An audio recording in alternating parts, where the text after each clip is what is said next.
কোনো একদিন এদেশের আকাশে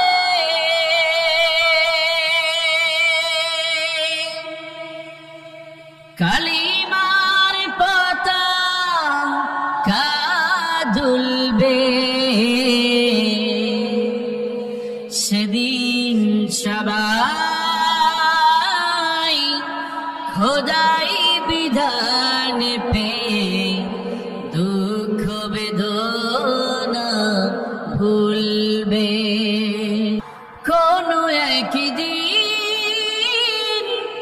এদেশের আকাশে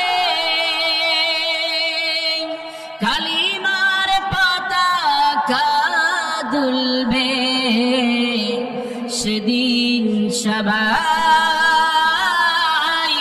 খোদাই বিধান পে দুঃখ বেদনা ভুলবে। সেদিন আর রবে না হাহাকার, অন্যায় জুলুম অবিচার। আসসালামু আলাইকুম ওয়া রাহমাতুল্লাহি ওয়া বারাকাতুহু।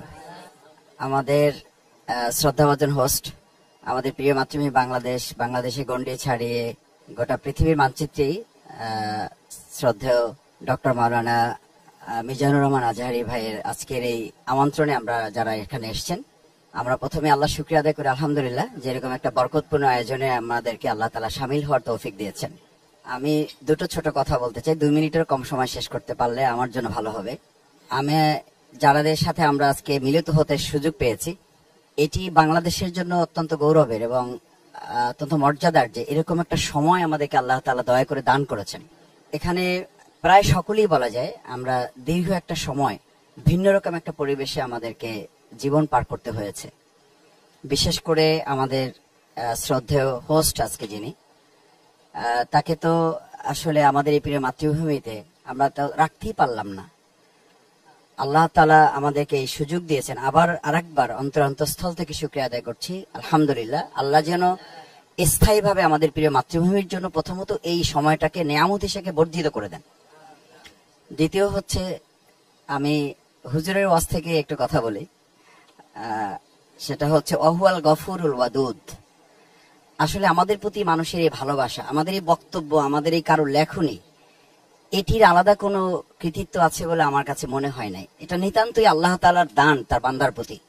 তিনি যখন তার কোনো বান্দাকে ভালোবাসেন, এই হাদিস আপনারাই বলেন, আপনাদের কাছ থেকে শুনেছি, আমিও মাদ্রাসায় যতটুকু পড়ার সুযোগ পেয়েছি, আল্লাহ তাআলা যখন কোনো বান্দাকে ভালোবাসেন তখন তিনি আরশে আজিমে এটাকে বলেন, এবং আরশে আজিমকে আসমানওয়ালাদেরকে বলেন এটা জমিনওয়ালাদের কাছে পৌঁছানোর জন্য। সুতরাং আমার যেন এটা মনে থাকে যে আল্লাহর দেয়া এই নিয়ামত আমি আল্লাহর দিনের জন্য যতটা ব্যবহার করব, আল্লাহ এটা তত বেশি সমৃদ্ধ করে দেবেন। লা ইন শাকারতুম লা আযীদান্নাকুম। সেটা যদি মনে থাকে তাহলে আমার মধ্যে কোনো ধরনের দ্বিতীয় চিন্তা, ভিন্ন চিন্তা অথবা দিনের বাইরে গিয়ে আলাদা কোনো চিন্তা আমার মধ্যে স্থান পাওয়ার কোনো সুযোগ থাকবে না। শেষ কথা হচ্ছে, আমরা যারা আজকে এখানে একত্রিত হয়েছি, বাংলাদেশে ইসলামের দুটো কমপ্লিসিটি আছে। একটা কমপ্লিসিটি হচ্ছে ইসলাম যারা জানেন তারা, আমরা যারা প্রচার করি, আমরা ইসলামকে অ্যাড্রেস করার ক্ষেত্রে সাধারণ মানুষ যারা, তাদের মধ্যে অনেক ধরনের কমপ্লিসিটি আছে, যাদের কাছে পাবলিকলি ইসলাম অ্যাড্রেস করার জন্য আমাদের আরো বেশি গবেষণার সুযোগ আছে। এবং সেটা শ্রদ্ধেয় ডক্টর মাওলানা মিজানুর রহমান আজহারি ভাই, আমার বোধহয় তিনি আমাদের এখন শিক্ষক হিসাবে ভূমিকা পালন করছেন এবং আমাদের শেখার সুযোগ আছে, আমরা শেখার চেষ্টা করছি। আমি আমার 95 বছর বয়সের মা বাড়িতে আছেন, খুব ভালো কথা বুঝতে পারেন না, এই ইউটিউব ওপেন করলেই বলেন যে আমার ওই ছেলে একটা আছে না, আজহারি ছেলের ওয়াজটা একটু দাও, ওরটা আমি ভালো বুঝি। আন্দোলনের উনি শপথের জনশক্তি এখনো, তো বলে যে আমার ওই ছেলেটার ওয়াজটা আমি ভালো বুঝি। তো এই যে ভালো বুঝেন, তার মানে উনি খুব শিক্ষিত না, 5 পাস করা একজন মা আমার। কিন্তু এই 5 পাস করা একজন মানুষ তার কথাটা বোঝে, তার মানে হচ্ছে ইসলামটাকে আমরা যেভাবে জটিল করছি এটাকে সহজ করার সুযোগ তো আছে। এবং আল্লাহ সুবহানাহু ওয়া তাআলা তো সেভাবেই বলেছেন যে ইসলামকে আমি তোমাদের সহজ করেছি, হাদিসেও একই কথা বলা আছে। তো এটা হচ্ছে আমার আবেদন আমাদের সকলের কাছে, যে আমরা সহজ করে সহজভাবে মানুষের কাছে এটাকে কিভাবে বলছেন যে আল্লামা দেলোয়ার হোসেন সাইদি রাহিমাহুল্লাহ, তার জন্য আমরা দোয়া করি আল্লাহ তাকে জান্নাতুল ফেরদাউস নসিব করুন। তিনিও এই ধারাটা তৈরি করে রেখে গেছেন, যার কারণে তিনি দল মতের ঊর্ধ্বে উঠে সবাই তার কথা শুনতে আসতেন।